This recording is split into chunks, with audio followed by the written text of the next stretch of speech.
Bienvenue sur la chaîne Les Jours d'avant, l'endroit où les doux souvenirs de la France reprennent vie.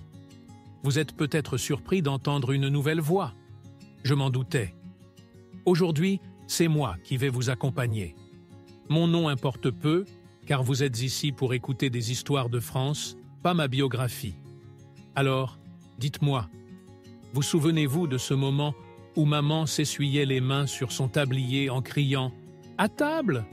quand une simple tartine de beurre était une fête et le dîner, un rendez-vous pour toute la famille? Aujourd'hui, nous allons parler de ce qui faisait que nous étions plus minces et peut-être plus heureux, pas juste à cause de ce que nous mangions, mais à cause de la façon dont nous vivions. Restez avec nous, le voyage vers le passé commence. Chapitre 1. Quand le repas était un événement. Dans les années 60 et 70, le repas n'était pas simplement un moment pour se nourrir, c'était un repère dans la journée, une pause sacrée, une respiration dans le tumulte quotidien où toute la famille se retrouvait autour de la table. Les voix se croisaient, les regards se répondaient, et même si le dîner se composait simplement de pommes de terre au four et d'une feuille de salade, ce moment-là avait le goût d'une fête, d'une attente comblée, d'une tranquillité retrouvée. Souvenez-vous, chacun avait sa place attitrée autour de la table. Le père s'installait près de la fenêtre, la mère toujours proche de la cuisine, les enfants sur des chaises en bois avec des coussins cousus par la grand-mère, et surtout cette phrase rituelle que l'on entendait dans toutes les maisons. On attend tout le monde avant de commencer, car il n'était pas question de manger sans que tous soient réunis. La journée commençait dans l'odeur du pain grillé et du café au lait. Le déjeuner apportait un steak haché avec des pâtes. Et le soir, c'était une soupe maison, servie bien chaude, avec un triangle de la vache qui rit, ou un kiri fondant dans l'assiette. Des choses simples, mais vraies. Des choses qui ne s'appelaient pas encore équilibre alimentaire, parce qu'elles faisaient tout simplement partie de la vie, de son rythme, de sa mesure. On ne mangeait pas sur le pouce, on ne grignotait pas dans la voiture, dans la rue, au mieux, un quartier de pommes, et ceux qui croquaient un pain au chocolat, en marchant, étaient généralement des enfants sortant de la boulangerie, qui gardaient soigneusement la moitié pour plus tard. C'était peut-être ce rythme, cette attente respectée, cette manière de ne pas brusquer le corps, de lui laisser le temps, qui nous permettait de rester minces sans effort, car l'organisme savait que la nourriture arriverait à l'heure, qu'il n'était pas nécessaire de se précipiter ni d'emmagasiner. Et chez vous, y avait-il une heure fixe pour les repas? Avez-vous aussi entendu cette phrase pleine de fermeté douce? Pas de goûter, tu attends le dîner? Chapitre 2. La table partagée, bien plus qu'un repas. Le déjeuner en famille, autrefois, ce n'était pas uniquement ce que l'on mangeait, mais aussi comment on le mangeait. La table ne trônait pas dans un coin, elle occupait le centre de la pièce. Elle était le cœur battant de la maison, et tout se passait là. Les nouvelles du jour, les histoires, les silences aussi. Même les disputes entre frères éclataient entre une cuillerée de ratatouille et une tranche de pain. On ne se levait pas de table comme ça, sans raison, et la phrase « on reste assis jusqu'à ce que tout le monde ait fini » résonnait avec cette autorité tendre qui disait plus que des règles. Elle rappelait qu'on était ensemble, qu'on partageait. Même lorsque les brocolis faisaient grimacer, l'assiette restait devant soi, et souvent la mère, d'un ton doux mais ferme, lançait « 2 bouchées encore, c'est tout », et on obéissait, parce que cela faisait partie de l'ordre naturel des choses. Il n'y avait pas d'excès sur la table, mais tout était bon. Les pommes de terre nappées de moutarde Amora, l'omelette parsemée de dés de jambon, la salade verte simplement assaisonnée de vinaigre et d'ail, le yaourt dans son pot en verre, et parfois, si on avait de la chance, une danette. La nourriture ne se compliquait pas, elle ne se questionnait pas, elle se préparait avec ce qu'il y avait, et elle se respectait. Et peut-être que c'est autour de cette table que naissait quelque chose de précieux. Un sens intérieur de la mesure, une capacité à écouter son corps, à savourer lentement, à sentir le rythme, les bruits de la vaisselle, les voix des parents, les odeurs de la cuisine. On se nourrissait autant du calme que des bouchées. Aujourd'hui, on mange devant un écran, au volant, debout dans la cuisine. Mais peut-on vraiment être rassasié si l'esprit est ailleurs, noyé dans les infos? Peut-on goûter si l'attention est absente? Il fut un temps où un simple morceau de pain avec du fromage fondu était une pause silencieuse. Et chez vous, a-t-on déjà dit cette phrase pleine de sagesse?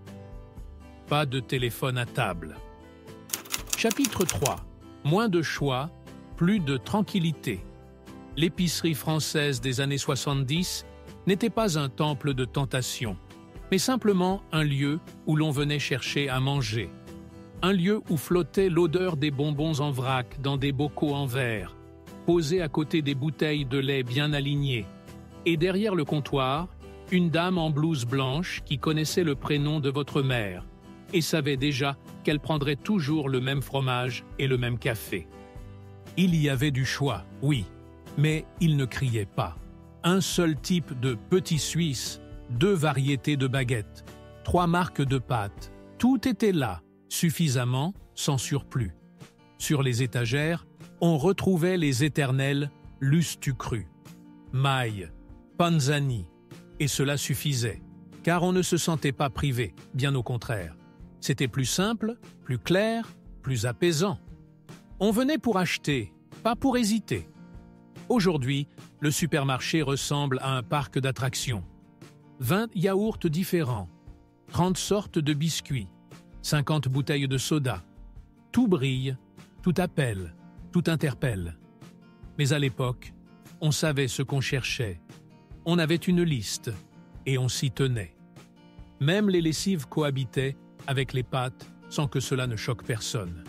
Il n'y avait ni bio, ni sans sucre ajouté, ni sans naturel, car tout était naturellement simple. Un yaourt, c'était un yaourt. Le pain, c'était du pain. Personne ne lisait les étiquettes. Pourquoi le faire, quand le goût était celui de l'enfance, celui que maman utilisait pour faire un gâteau, avec de la farine, des œufs et du beurre demi-sel, sans tendance, sans complexité? Et peut-être est-ce pour cela que nous mangions avec mesure. Les emballages ne nous agressaient pas, personne ne nous incitait à acheter 2, le 3e est gratuit, personne ne nous bousculait, ne nous tentait à outrance. On achetait ce qu'il fallait, c'était sans jeu, sans stress, sans excès. Et toi, te souviens-tu de ce petit grelot qui sonnait à l'entrée de l'épicerie et de la commerçante qui t'appelait par ton prénom? Ce n'était pas du marketing, c'était de la vie. Et dans cette vie, l'excès n'avait pas vraiment sa place, parce que les envies elles-mêmes restaient simples. Et ce sont les envies, au fond, qui décident de l'appétit. Chapitre 4. Le sucre, une fête rare. Le sucré, dans notre enfance, n'était pas une toile de fond permanente, mais un véritable événement. Un carambar après l'école, une part de tarte aux pommes le dimanche, un verre de Teisser ou une orangina dans une carafe, partagée entre frères et sœurs, et cela suffisait. Il n'y avait pas de sucreries au quotidien, et c'est pour cela qu'on s'en souvient si bien. Te rappelles-tu la joie quand papa ramenait une tablette de chocolat poulain ou un tube de pastilles Vichy? Un seul carré suffisait pour toute une soirée, et le yaourt sucré combattait à la cuillère jusqu'à ce qu'il devienne mousseux comme une crème. Et grand-mère disait en souriant « Pas tous les jours, hein ?» On ne mangeait pas de dessert à chaque repas. Parfois, il n'y en avait pas du tout. On ne gardait pas de gâteau au cas où. Le sucré se méritait, pour un bon comportement, pour un coup de main, ou juste parce que maman avait eu envie de faire un clafoutis. Alors, ça avait du goût et du sens. Aujourd'hui, le sucre est partout, dans le pain, dans le jambon. Et le corps ne sait plus très bien. Est-ce un dessert ou un déjeuner? À l'époque, les parents disaient « une pomme, et c'est bon ». Et tu la mangeais. pas parce que tu en rêvais, mais parce que tu savais, il n'y en aurait pas d'autres. Et c'était suffisant. C'est cette retenue qui rendait heureux. Le sucre ne lassait pas, il ne décevait pas, il ne remplaçait pas les émotions, il les soulignait. Le moment, l'ambiance, la récompense. Et toi, te souviens-tu du goût du premier bonbon offert par l'instituteur? Ou de la boule de glace du dimanche, dégustée lentement? Aujourd'hui, un simple clic, et tout est à portée. Mais autrefois, un seul instant valait tout. Et il restait gravé. Chapitre 5. Petite portion, vraie satiété. Regarde en arrière. Te souviens-tu de ces assiettes de ton enfance? Profondes, décorées, en faïence épaisse, pas ces assiettes plates et stylisées d'aujourd'hui, mais de vraies soupières dans lesquelles une simple soupe semblait chaleureuse. Et les portions? Elles étaient plus petites, mais elles suffisaient. On ne servait jamais à ras-bord. Maman disait « Commence par ça, on verra après ». Et souvent, après, ce n'était plus nécessaire, parce qu'on mangeait lentement, avec du pain, avec de l'eau. On mâchait, on parlait, on riait. Et c'est ainsi qu'on se rassasiait. Aujourd'hui, on parle d'alimentation intuitive. Mais autrefois, cela allait de soi, sans théorie, sans blog, parce que tout reposait sur le ressenti.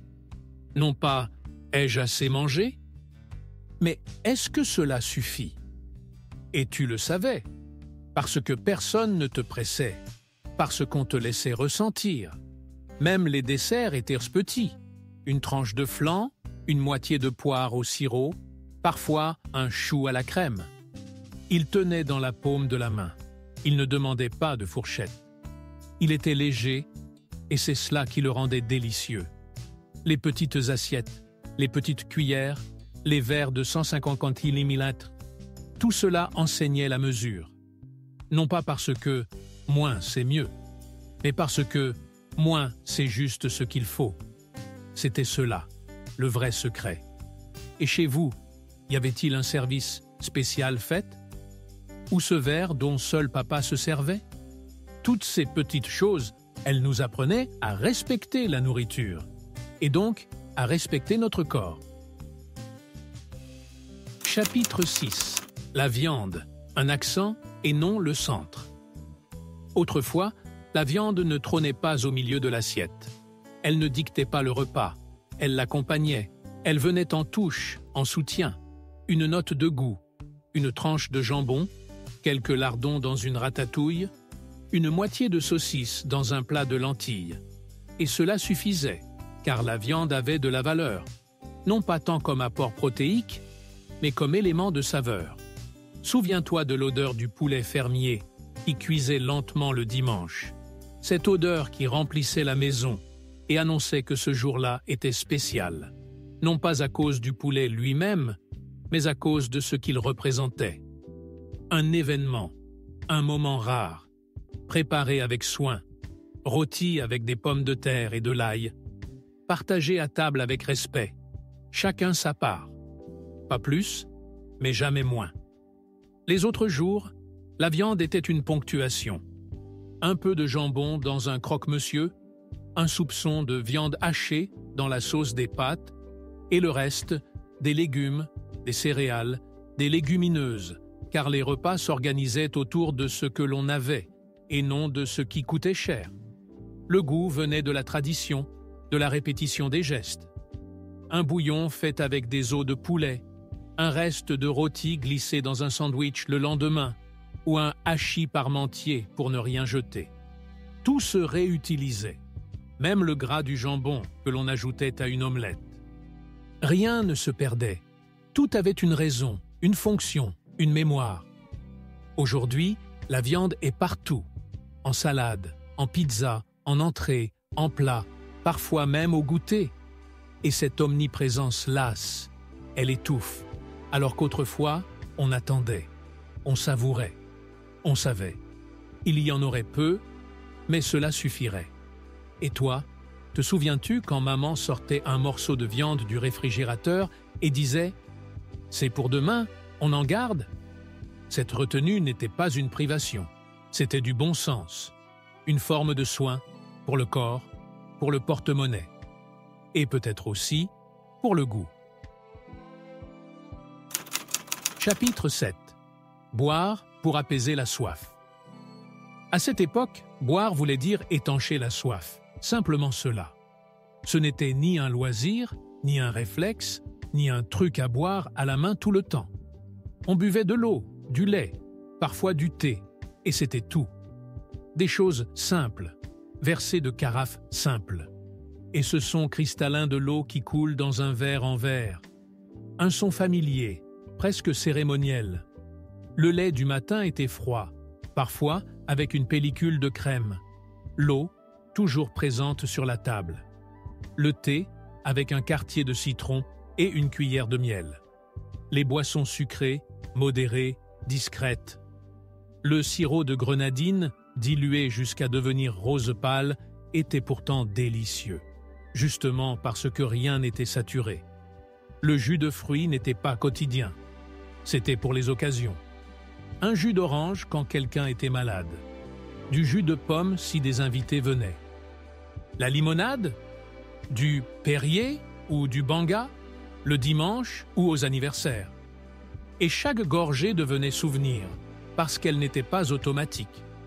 Aujourd'hui, nous buvons sucré sans y penser, en voiture, au cinéma, à la maison. Mais le corps, lui, remarque, il ne sait plus. Est-ce un repas? Un snack? Un plaisir? Il reçoit le sucre, puis en réclame davantage. Autrefois, on buvait pour être bien, pas pour être stimulé. Même le vin.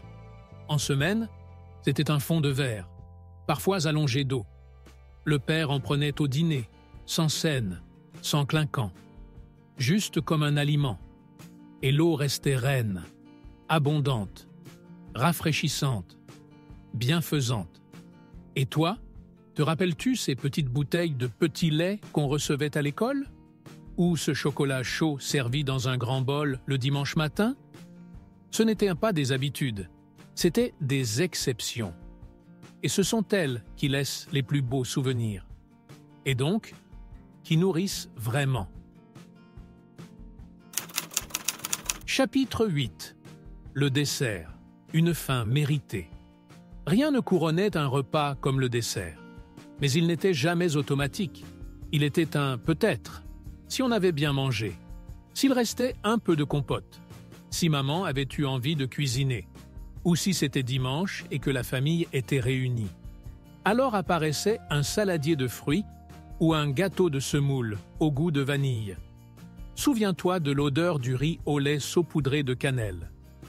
Ou de cette poire belle Hélène, préparée maison avec une tablette de chocolat, meunier, fondu doucement. Ces desserts étaient modestes, simples mais précieux, parce qu'ils n'étaient pas une promesse. Ils étaient un cadeau, une grâce. En semaine, une demi-pomme, un yaourt, un petit suisse avec une petite cuillère de confiture, parfois un morceau de fromage. Personne n'attendait de pâtisserie après chaque repas. Le sucré ne s'imposait pas. Il concluait. Et c'est toute la différence. Dans cette fin, il y avait un point. Doux, délicieux. Il disait « C'est terminé. C'est suffisant. » Et tu le sentais. Tu ne réclamais pas plus. Parce que tu avais goûté. Lentement, avec attention. En sachant que demain, ce ne serait pas forcément pareil. Aujourd'hui, les desserts arrivent dès le menu, comme une publicité, un appât. Autrefois, ils faisaient partie du ressenti, de l'émotion. Te souviens-tu quand ta grand-mère trempait un biscuit cuillère dans un verre de compote? Ou quand ton père te cédait le dernier chou à la crème? Ces moments ne se reproduisent plus, mais ils peuvent se retrouver dans la mémoire, dans l'intimité, et dans cette sérénité du corps qu'offre encore parfois un simple bol de riz au lait, dégusté à la cuillère, debout dans la cuisine. Chapitre 9. Le mouvement une évidence du quotidien. Autrefois, on n'avait pas besoin de prévoir de bouger. On bougeait tout simplement. Le mouvement était là, intégré, tissé dans chaque moment de la journée. Le matin, on partait à l'école à pied, cartable à la main, parfois en passant par un petit square, parfois en longeant le marché avec ses odeurs de légumes frais. Et l'après-midi, une fois les devoirs faits, c'était le ballon dans la cour, le vélo dans le quartier, les jeux de cache-cache entre les voitures. On se dépensait parce que c'était la vie elle-même qui nous y poussait. Tu te souviens quand, après le déjeuner, on t'envoyait jouer dehors? Ce « va jouer dehors », si simple, voulait dire tellement. Liberté, air frais, camaraderie. Il n'y avait ni écran, ni gadget, ni montre connectée pour compter les pas. Il y avait juste la rue, le vent, les copains. Le mouvement n'était pas une charge, c'était une joie. Et les adultes? Ils bougeaient aussi. Pas dans une salle de sport, mais dans la maison, au jardin, à la cuisine. Maman allait à la boulangerie à pied, papa bricolait dans le garage, la lessive se faisait à la main, dans des bassines lourdes qu'on transportait sans se plaindre. Le corps tout entier participait à la maison. Pas pour brûler des calories, mais parce qu'il le fallait. Parce que c'était comme ça. Aujourd'hui, on parle de 10 000 pas par jour, de séances d'activité physique modérée. À l'époque, on ne comptait rien. Et pourtant, on bougeait.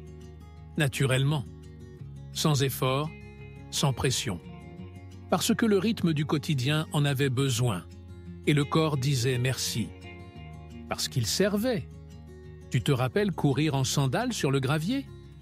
Grimper aux arbres pour ne pas perdre au jeu? Sauter du trottoir comme s'il s'agissait d'une falaise? Tous ces petits gestes, anodins en apparence, faisaient du corps un allié. Et un corps qui sert reste léger, sans contrainte, sans calcul. Chapitre 10. Le travail domestique, ce doux exercice invisible. La maison dans les années 70, ce n'était pas que des meubles et des murs. C'était un espace qui bougeait, qui respirait, qui exigeait. Le matin, on époussetait les étagères, on lavait le sol, on préparait le déjeuner. Et tout cela à la main, sans raccourci. Tu te souviens de ta grand-mère lavant les vitres, avec un torchon râpeux, une bassine de vinaigre blanc et ce bruit de frottement qui accompagnait la lumière revenue sur les carreaux? Elle ne se plaignait pas, elle faisait. On battait les tapis dehors, on lavait les nappes dans l'évier. Et même dresser la table, ce n'était pas un clic sur un bouton, c'était poser les assiettes, aller chercher l'eau, trancher le pain, réchauffer la soupe. Chaque geste demandait quelque chose, et chaque geste était fait avec le corps. Les enfants aussi participaient. Va chercher de l'eau, mets la table, essuie les verres. Ces phrases n'étaient là pas des ordres, mais des invitations. Tu te sentais impliqué. Tu faisais partie de la maison, et tu fatiguais doucement, agréablement. Une fatigue qui ne pesait pas. Une fatigue qui prouvait qu'on vivait. Aujourd'hui, on gagne du temps. Le lave-vaisselle, l'aspirateur robot, le micro-ondes. Oui, c'est pratique, mais le corps se tait et ce silence finit par peser. Avant, le mouvement accompagnait la vie. Il ne dérangeait pas, il structurait. Tu te souviens de la pâte qu'on pétrissait à la main? Des carottes qu'on râpait pour la salade? De la marmite qu'on transportait, enroulée dans un torchon, pour ne pas se brûler? Tous ces gestes, si banals, étaient aussi efficaces que 1000 exercices. Ils ne faisaient pas transpirer, mais ils rendaient léger, parce que le corps servait. Chapitre 11. Une cuisine simple, rassasiante et vraie. Dans notre enfance, une assiette, ce n'était pas une œuvre d'art, ce n'était pas une photo pour un réseau social.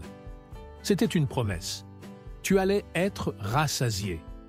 Une pomme de terre bien chaude, un morceau de beurre salé, un peu de haricots verts revenus à l'ail, une belle tranche de pain rustique. Et c'était tout. Mais c'était tout ce qu'il fallait. Sans tralala, sans décor, sans mode. Tu te souviens du gratin de pâtes, bien doré, des lentilles à la saucisse qui mijotaient toute la journée, du potage avec ses morceaux de légumes, longuement cuits. Ces plats demandèrent du temps et des dents. Il fallait mâcher, il fallait mastiquer, et c'est ça qui nourrissait. Le pain était dense, pas un nuage vide comme certains baguettes modernes, mais un pain avec du poids, une croûte qui chante sous le couteau, une mie qui résiste sous la dent. Ce pain, on le respectait, et un morceau suffisait, parce qu'il avait du sens. Aujourd'hui, la nourriture est légère, avalée vite, facile, mais aussi vite oubliée et vite remplacée. Avant, tout était plus lent. Même un simple fromage blanc avec une cuillère de sucre était un dessert. Parce qu'on le dégustait, parce qu'on lui accordait du temps. Certains diront, c'était toujours la même chose. Peut-être, mais cette répétition n'était pas une pauvreté, c'était une stabilité, un repère. Tu savais que la soupe de mamie aurait le même goût. Et c'était rassurant, réconfortant. Et toi, tu te souviens de cette purée, servie avec une cuillère creusée au centre pour y faire fondre le beurre. Et c'était tout. Mais tu étais plein et calme, parce que cette nourriture ne te poussait pas, elle te soutenait. Chapitre 12. Le goût des saisons, comme une fête attendue. À une époque où la nourriture suivait les rythmes de la nature, la vie elle-même s'alignait sur un calendrier plus doux, plus logique, et c'est peut-être pour cela que tout semblait avoir plus de goût, parce qu'il fallait attendre, parce qu'on savait que chaque chose venait en son temps. Les asperges au printemps, les fraises en été, les pommes et les raisins à l'automne, les choux et les lentilles en hiver. Souviens-toi, quand ta mère disait « pas encore », ce n'est pas la saison. Ce n'était pas un refus, mais une promesse. On apprenait la patience, on cultivait l'anticipation, et chaque bouchée, lorsqu'elle arrivait enfin, avait la saveur de l'attente comblée. Sur le marché, les sacs en papier brun exhalaient les odeurs de la terre et du soleil. 2 pêches, un oignon, une laitue frisée. Et déjà, tu savais que c'était l'été. Tu portais le sac contre toi, tu sentais le poids des fruits, leur parfum, et c'était une joie discrète, une fête intime. Personne ne réclamait des avocats en janvier ou des tomates en février. C'était presque impensable, car la nourriture marchait avec le temps. Elle le respectait, elle l'incarnait même. Et ainsi, elle nourrissait aussi la mémoire. Aujourd'hui, tout est toujours là, toujours disponible, et rien ne surprend. Mais autrefois, manger des fraises en juin, c'était un événement. On les mangeait avec du sucre, avec du yaourt, ou juste comme ça, debout dans le jardin, et l'on croyait que le bonheur, c'était peut-être justement ça. Te souviens-tu de ces pots de confiture faits maison qu'on gardait précieusement pour l'hiver? Ces conserves d'abricots que l'on descendait à la cave et que ta mère annonçait d'un ton solennel, on les garde pour les jours froids. Ce n'était pas seulement une question de goût, c'était une structure de vie. Et cette structure protégeait, guidait, rassurait, le corps comme l'âme. Chapitre 13. Les enfants, toujours en mouvement. L'enfance dans la France des années 70, c'était la rue, la cour, les cris d'amis qu'on cherchait. « T'as pas vu Michel? Il est monté chez lui !» C'étaient les genoux sales, les coudes écorchés, les chaussures râpées sur les marches. C'était la liberté, pure, joyeuse, infatigable. Souviens-toi comme tu sortais de l'école et rentrais uniquement quand le ciel devenait rose. Pas besoin d'appel, de messages, de GPS. Tu savais quand il était temps. Tant que le soleil brillait, tu bougeais. Et personne ne disait « va faire du sport ». Tu étais déjà dedans. Les jeux, cordes à sauter, marelles, cache-cache, ballons, transformaient chaque recoin du quartier en terrain d'aventure. Les portails devenaient des buts, les garages des repères, les haies des frontières secrètes. On grandissait par le corps, pas avec des programmes, mais avec la vie. C'était par le mouvement que l'on comprenait le monde, l'équilibre, la vitesse, les limites. On apprenait à tomber, à se relever, à calculer les risques. Pas de discours, juste l'expérience. Et ça suffisait. Aujourd'hui, les enfants sont assis, à l'école, à la maison, dans les transports. Mais le corps, lui, réclame l'air, le vent, la pente, le gravier sous les semelles. Autrefois, c'était naturel. C'était la norme. Ce n'était pas un temps de pause, c'était la vie. Te souviens-tu de ces marches vers l'école, même sous la pluie, avec le cartable trop lourd et les moufles attachés par un fil à travers la manche? Tout cela était du mouvement. Il ne s'appelait pas exercice, il s'appelait journée. Chapitre 14. Les petites tâches, une grande importance. Autrefois, les enfants n'étaient pas simplement des enfants. Ils étaient aussi des membres actifs de la maison, des aides, des participants. Le matin, on allait chercher du pain. Le soir, on descendait la poubelle. Avant le dîner, on mettait la table. Et cela allait de soi. Souviens-toi quand ta mère disait « Tu peux mettre les couverts ?» Et tu savais déjà où étaient les fourchettes, les serviettes, comment bien les placer. Ce n'était pas une corvée. C'était une marque de confiance. Tu sentais qu'on comptait sur toi. Et ça donnait du sens. Aider à la maison, c'était du mouvement. Mais bien plus que cela. C'était participer. C'était comprendre l'ordre des choses. Ta mère cuisinait, tu découpais le pain. Ton père réparait, tu tenais la lampe. Et dans ces gestes simples, tu devenais acteur, pas spectateur. Aujourd'hui, on entend souvent « laissons les enfants se reposer ». Mais se reposer, ce n'est pas ne rien faire, c'est changer d'activité. À l'époque, on se reposait en passant du jeu à la tâche. Et inversement. Tout coulait naturellement. Et cela forgeait un équilibre. Souviens-toi de ces torchons que tu utilisais pour essuyer les verres, en espérant ne pas en casser. De cette fierté quand tu montrais ton lit bien fait tout seul. Ces détails construisaient de la force, la tienne, celle du corps et du cœur. Et c'est ainsi qu'on grandissait, en bougeant et en agissant. Chapitre 15. Du temps pour le corps, sans hâte, sans interruption.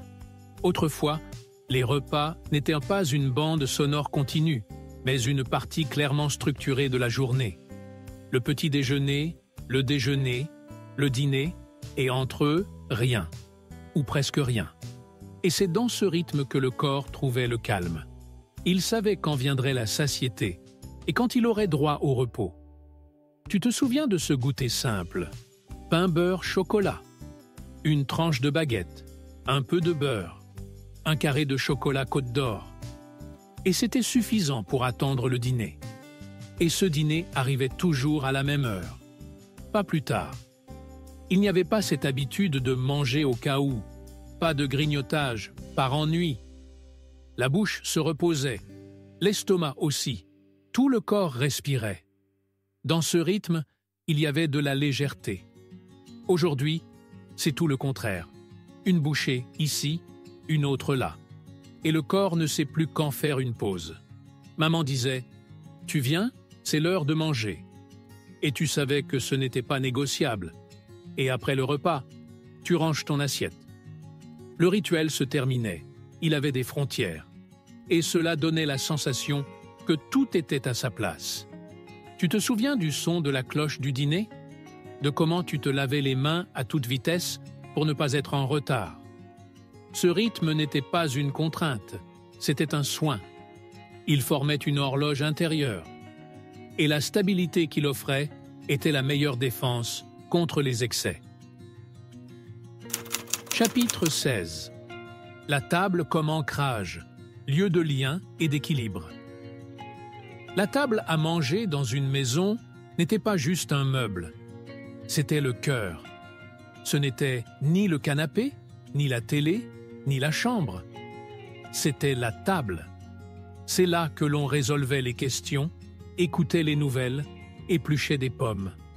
C'est là qu'on grandissait, qu'on pleurait, qu'on vivait. Tu te souviens qu'il fallait s'asseoir droit? Qu'on ne posait pas les coudes sur la table? Tiens-toi bien.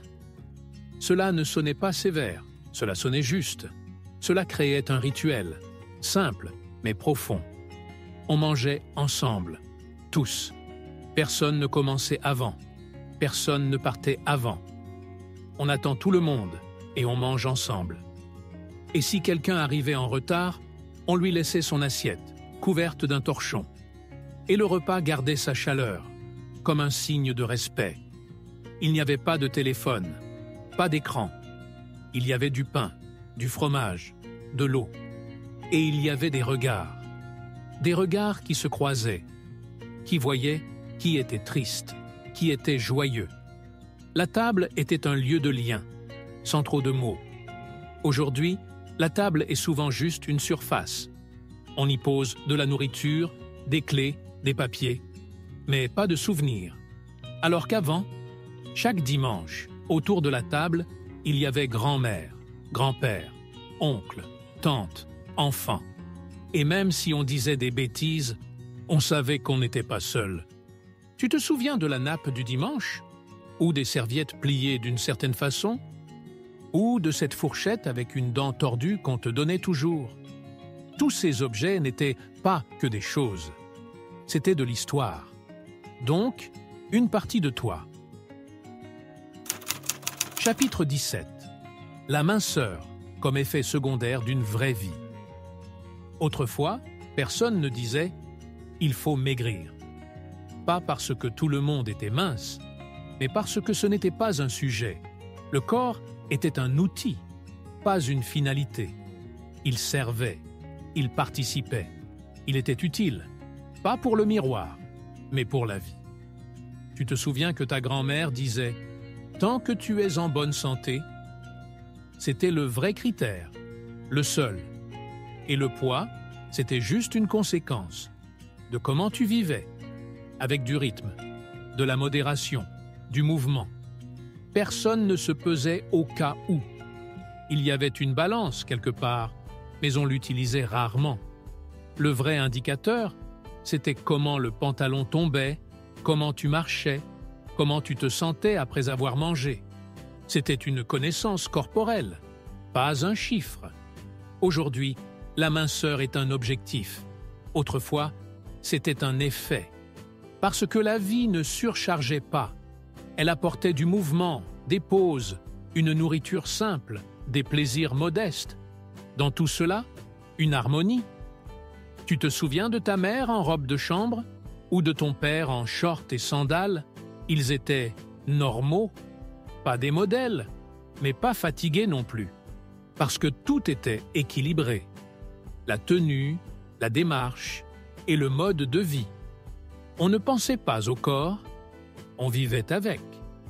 Il travaillait, il aidait, il faisait partie. Et peut-être que c'est justement pour cela qu'il restait en forme, sans effort, sans obsession, juste dans un cadre de vie où tout avait sa place, sauf l'excès. Chapitre 18. Le rythme intérieur, quand on laissait le corps tranquille. Autrefois, on ne bousculait pas le corps, on ne le corrigeait pas, on ne le stimulait pas à chaque instant. Il vivait selon un rythme, repas, repos, activité, sans grignotage constant, sans « j'ai envie, je prends », avec des pauses, des intervalles, du silence. Tu te souviens, à l'école, pendant la pause déjeuner, il n'y avait rien sur le pouce. On mangeait ensemble, assis. Puis, on se reposait. Puis, on reprenait les cours. Et ensuite, rien jusqu'au dîner. L'estomac avait le temps d'avoir faim. Et c'était normal. Pas un signal d'alerte. On ne mangeait pas nos émotions. On vivait la journée. Et entre les repas, Il n'y avait pas de mastication continue. Cela permettait au corps de respirer. Le métabolisme ne travaillait pas sans fin. Il faisait des pauses. Et la pause, c'est aussi un soin. Aujourd'hui, le corps est en surcharge permanente. Café, biscuits, bonbons, jus. Il n'a pas le temps de finir un processus qu'il doit déjà en commencer un autre. Toute la journée. Alors qu'avant, 3 fois par jour. Et c'est tout. Sans exception. Sans au passage. Sans trop. Tu te souviens de ta grand-mère qui disait « Il faut laisser le ventre se reposer ». C'était de la sagesse populaire. Simple, mais précise. On savait. Le repas est un moment. Pas un bruit de fond. Et le corps savait remercier. Avec du calme, de la force, un sommeil paisible. Chapitre 19. L'école et le mouvement. Une seule et même chose. L'école française des années 60-70, ce n'était pas seulement du savoir, c'était aussi du mouvement. Le matin, on y allait à pied, pas de bus, pas de voiture, avec le cartable sur le dos, les copains à côté. Même si c'était loin, c'était la vie. À la récré, on courait, on sautait, on jouait à l'élastique, on se défiait, on respirait. Personne ne restait sous l'abri avec un téléphone, parce qu'il n'y en avait pas. Il y avait un mur pour grimper, des marches, une cour, en classe. On se levait pour aller au tableau, on levait la main, on allait montrer sur la carte. On faisait des pauses actives entre les leçons. Les enseignants n'appelaient pas ça pédagogie du mouvement. Ils le sentaient simplement. Le corps a besoin d'agir. Alors il coopère. Après l'école, retour à pied, ou activité, ou directement dans la cour de l'immeuble. À la maison, aide, corvée, jeu. Partout, le corps. Partout, du mouvement. Sans planning, sans programme, mais chaque jour. Tu te souviens de ton cartable avec juste des cahiers et un sandwich? Et comme tu montais les escaliers en courant, parce que l'ascenseur c'est pour les grands? Tout cela ne semblait pas du sport. Mais c'était du sport. Vrai, joyeux, vivant. Chapitre 20. Le corps était en action, et cela suffisait. Dans notre enfance, on ne faisait pas des abdos, on déplaçait des chaises. On ne s'étirait pas pour la souplesse. On atteignait les pommes dans l'arbre. Le corps faisait partie du quotidien. Il ne demandait pas d'attention, il participait. Tu te souviens quand papa disait « Aide-moi avec le bois » et tu venais. Le bois, l'eau, le seau de compote, tout se portait à la main. Tu te baissais, tu tirais, tu portais. C'était dur, mais naturel. Et cela rendait le corps solide. Maman lavait les sols à genoux, épluchait les pommes de terre accroupies, faisait la lessive à la main, chaque jour. Pas pour le fitness, parce que la maison en avait besoin. Et le corps s'y mettait, sans qu'on lui demande, sans dire non, sans fatigue. Aujourd'hui, tout est automatisé. Et oui, c'est pratique. Mais on y perd quelque chose d'essentiel. Pas seulement des calories, mais l'implication. Le sentiment de « j'ai fait quelque chose ». Avant, chaque tâche était un mouvement, et cela gardait la silhouette et la dignité. Tu te souviens de la manivelle du hachoir, du pétrissage de la pâte, de la crème fouettée au fouet à main? Tout cela, ce n'était pas une activité, c'était la vie. Et c'est peut-être ça qui la rendait si réelle. Comme c'était doux de se rappeler tout cela avec vous, les vrais goûts, les rythmes, les sons et les odeurs de cette France-là, ils vivent encore dans nos mémoires comme une vieille chanson qu'on aime retrouver sur vinyle. Pas parce que c'était mieux, mais parce que c'était juste, naturel, vrai. Et il reste encore tant à partager. Peut-être avez-vous, vous aussi, vos souvenirs à raconter? Laissez un commentaire. Et si cela vous a réchauffé le cœur, mettez un petit « j'aime ». C'est notre signe pour continuer.